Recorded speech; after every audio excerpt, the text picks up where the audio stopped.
4 wiatry.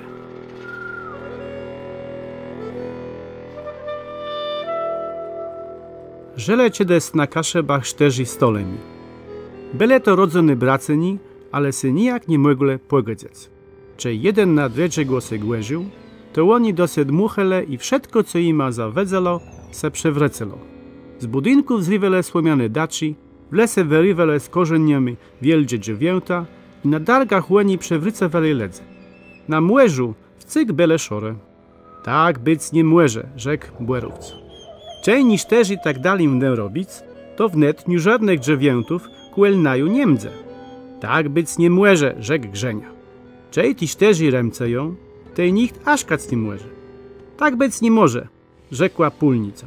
Tiż też nie każe niszczą wszystko, co na płelach rosce. Tak być nie młeże, rzekł Klabatnik.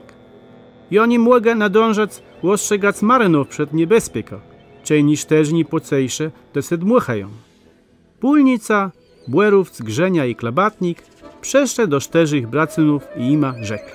Żele własy płegedzec nie może ta, to biej ta kłeżdy w swoja starna, jak nadali łodce.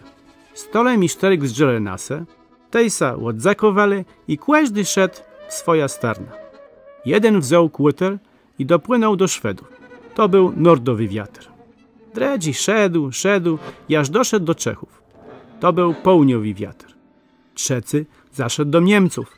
To był zachłodny wiatr. 4 zaszedł nydali, aż do Rusków. To był wschodni wiatr. I tam łoni są wszyscy do dnia. Jednak tak baro łoni sa nie głeżą nasy jak czedes.